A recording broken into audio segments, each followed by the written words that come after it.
After a long period of working away from home, I returned to find that the treasures I had in my room were gone. I couldn't believe it and searched for other things, but they were all missing. The only thing left was a broken safe. The Rolex watch that was inside had vanished without a trace. It's wrong for you to buy such an expensive watch without telling me. The watch would be much happier used and not just kept in a safe, my husband said with a laugh, not even apologizing for taking the watch on his own. I had to tell him one truth. This watch, it's not mine. I'm Mary, a 32-year-old company employee. I work in sales at a major corporation, and I think I earn more than most in my age group. I enjoy my job and have been promoted, so I want to continue. But it's true that it comes with a lot of stress. My way of relieving stress is actually collecting teddy bears. And not just any teddy bears, but the ones from established teddy bear makers. It's hard to find and buy them, and our parents who know about my hobby have suggested more than once that I could get a good price if I sold them. I hated this interference so much that even after getting married, I decided to live in my husband's hometown. My husband, Joseph, is a company employee of the same age. We don't have children yet. He never complains about my hobby of collecting teddy bears and tolerates it. When we got married, Joseph's job was so demanding with lots of overtime, so we decided to rent an apartment in his hometown. We talked about moving if the apartment got too small, but with his busy schedule and the hassle of moving, we ended up staying here. Mary, your stuffed animals have increased quite a bit. Yes, they have, but that doesn't mean I can sell them. I don't want to take them to my parents' house. They'll just tell me to sell them again.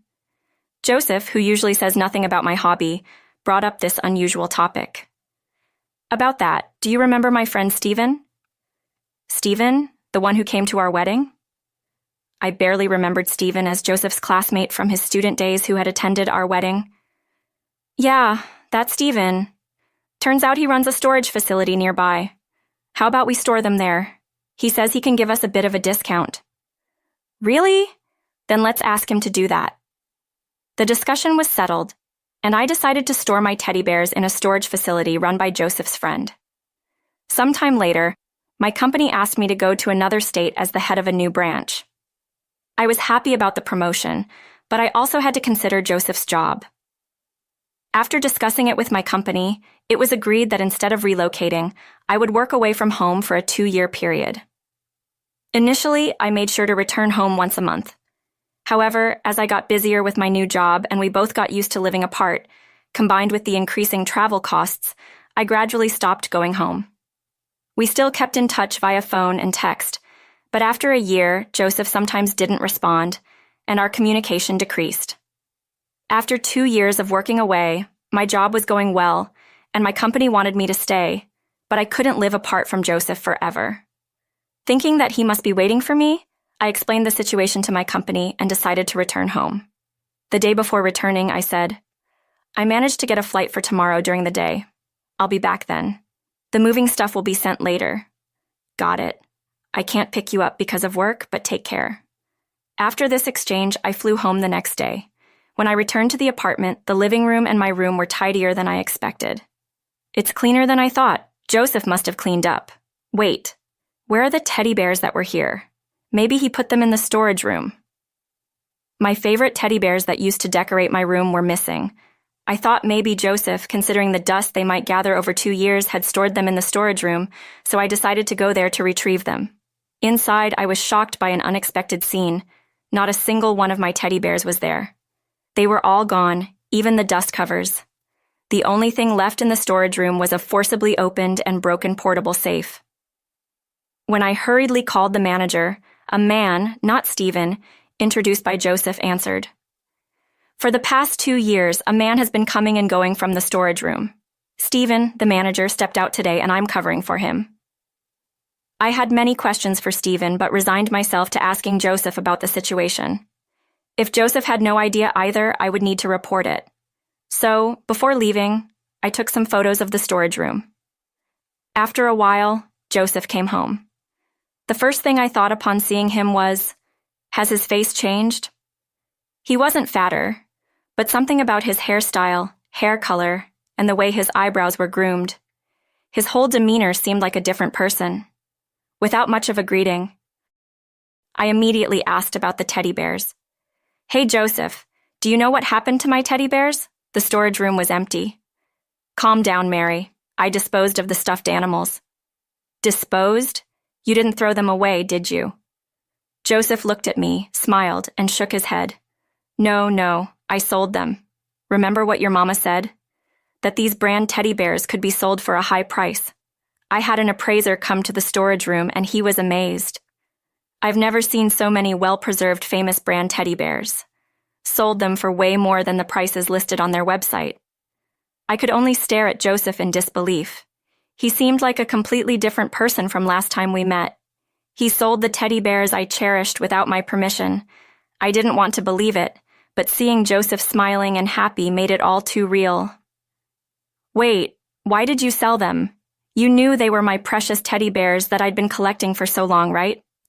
Well, actually, I was short on living expenses, so I had no choice but to sell them. Short on living expenses? What do you mean?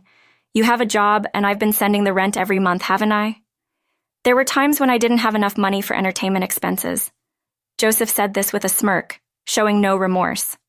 Seeing him brazenly sell someone else's belongings made me realize that my love for him had crumbled. Entertainment expenses? Wait, what about that watch? You didn't have that before.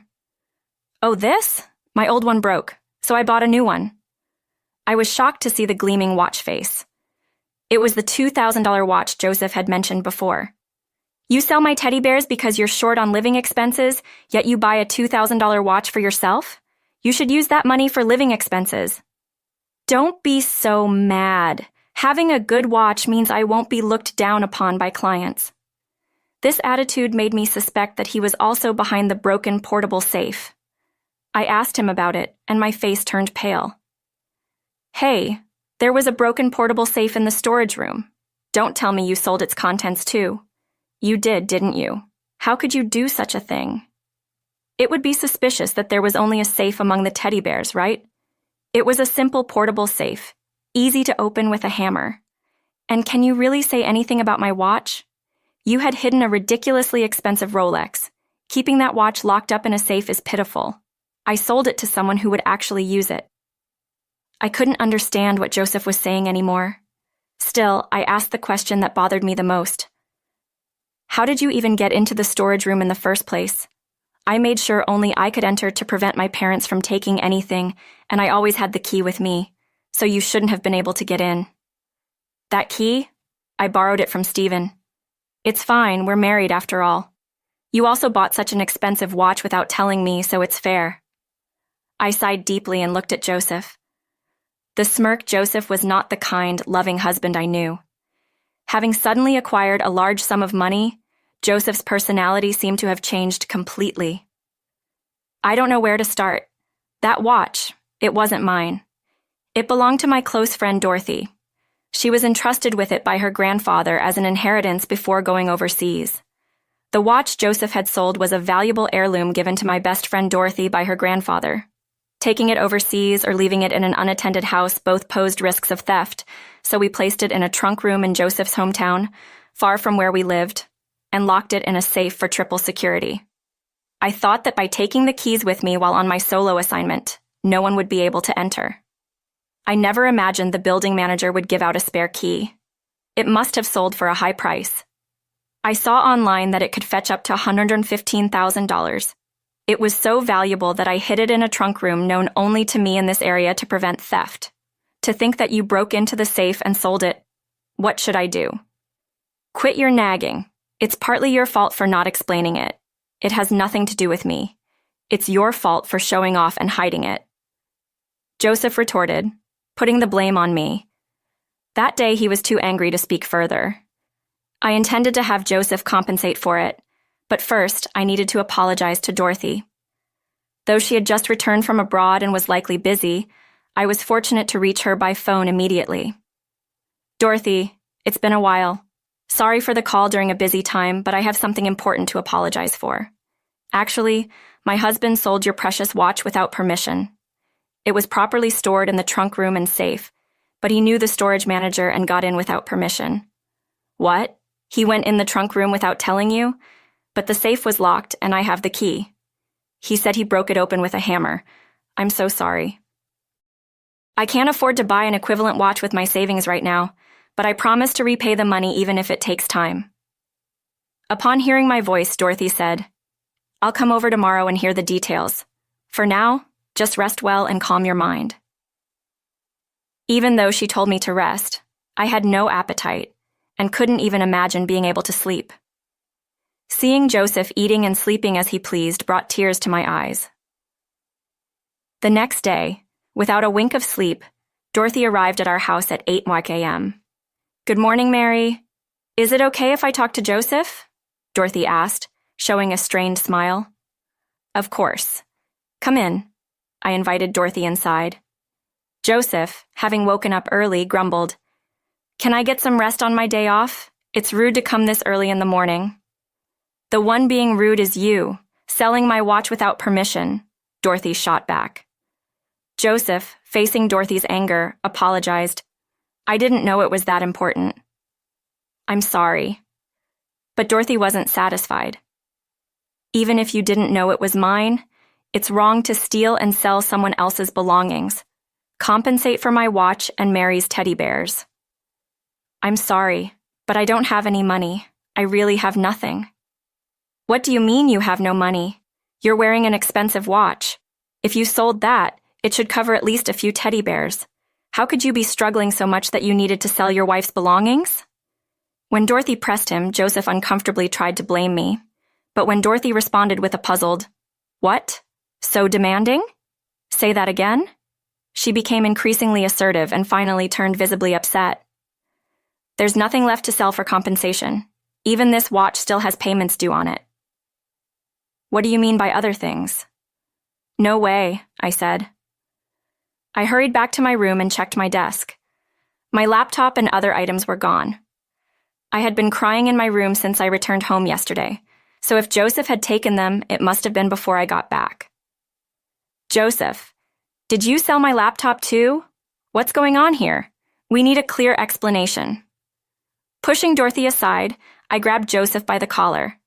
He confessed, Actually, there's someone I like. I used the money to buy a present for them. What? Who is that? I confronted Joseph in a surprisingly low voice. I met her at a club where I was entertaining clients. It started out as just fun, but... A club girl? She's obviously working. You took her professional demeanor seriously? Unbelievable. Believe it or not, Karen, she's serious about me. Unlike you, she can't live without me, Joseph said. He had become seriously involved with a woman from the club, claiming she offered something I did not. So, you're saying you sold other people's belongings to support a club girl? That doesn't change anything. It's serious. You wouldn't understand, Joseph said defiantly, speaking of his love while the love of his wife was disappearing right in front of him. What was he thinking? Could it be the savings too? I checked our account and found that the money we had saved together was gone as well. I was too shocked to say anything, but then anger surged within me. Ignoring Joseph, who was rubbing his neck, I grabbed Dorothy's hands. Dorothy, let's go to the police. What? The police? Joseph was surprised that I suggested going to the police, but it was the obvious response. I'm going to sue. I was planning to repay Dorothy for her watch, but not anymore. A man who steals and sells other people's things and cheats should be arrested. Yes, it's good that you've come to terms with this, Mary. Let's go to the police. As Dorothy and I, smiling, headed towards the door, Joseph panicked and clung to us. What? This is a joke, right? You're calling the police over an affair? What you did is a crime. We're going to the police to file a report. I'm not sure about the process, so I'll ask for advice on how to proceed, right? If it goes to trial, we'll need a lawyer. Let's pick a law firm later. Joseph tearfully apologized and begged, but I pushed him away and left the house. At the police station, I learned not only Joseph but also Stephen, the storage manager, were responsible. I then consulted a lawyer and initiated legal proceedings against both of them. Afterward, Dorothy and I returned home to pack up my nearly empty belongings. Seeing that I hadn't brought the police, Joseph changed his attitude completely and began to berate me. Ignoring him, I moved into a single apartment. I sent legal documents to Joseph for compensation for the collections and filed for divorce. I also made a claim against Stephen for handing over the keys without permission. Dorothy sent Joseph documents demanding compensation for the watch's value. A few days later, after receiving the documents, Joseph and Stephen panicked and proposed a settlement. "I'm sorry, I never thought it would come to this," Joseph said. "He threatened me, saying he'd spread bad rumors if I didn't give him the key." Stephen said, almost crying, "You handed it over just like that? I wonder how you've managed until now." I dismissed Stephen's excuse. "I really don't have any money. Please forgive me." "I know that's why I'm in the process of arranging for the court to garnish your wages," I replied. Joseph tried to escape compensation, but neither Dorothy nor I would forgive him. We would ensure he paid through wage garnishment. I gave Dorothy all of Joseph's contact information, including his parents' house and workplace, to prevent him from hiding or running away. There was a possibility he might quit his job and flee, but in that case, his parents would have to pay on his behalf. Joseph initially tried to borrow money from his parents, but they had already received my documents and refused to help. "I never thought you'd be this foolish. We're cutting all ties with you. We have no money to lend you. We're financially strained due to the compensation and restitution to Dorothy," they said. Joseph then turned to the club girl for help. However, to the woman at the club, Joseph was just another customer. She paid him no attention at all, which apparently came as a shock to Joseph. Unable to accept reality, Joseph exclaimed, "Do you have any idea how much money I've spent for you? I've explained this many times. Our relationship is just that of a service provider and a client. I'll accept presents, but that's all it is. I even broke into a safe to get that money for you," she said. Joseph ended up confessing more to Karen than he should have. Hearing this, Karen was appalled. "You did that on your own? Don't drag me into it. Can someone please kick him out?" "Wait, Karen, what am I supposed to do without you?" Joseph asked. Then the staff came and kicked Joseph out, banning him from the club. The club was a nice place he frequented for business entertainment. Coincidentally, a client who was present witnessed the scene and reported it to people at Joseph's company. The incident of breaking into the safe and seeking help from the woman at the club became known, not only to the client, but also within Joseph's company. As a result, Joseph was demoted from his managerial position and received a pay cut.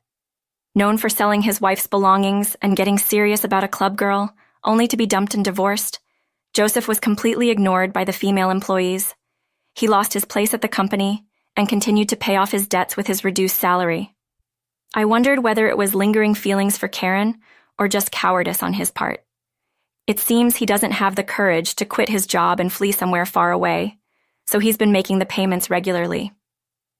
Stephen, the storage manager, was caught giving the key to Joseph without my permission, and his real bad reputation spread, leading to mass cancellations by his clients. This led to the worsening of his business and eventual closure. Even now, Stephen and Joseph are still blaming each other and fighting. My work was recognized, and I was requested to return from my assignment and formally transfer. Although I troubled my close friend Dorothy, she didn't mind and still keeps in touch with me. We still communicate and meet up when I return to our hometown. In my new location, I've made friends, and my work is going well. I'm enjoying my life in this new place.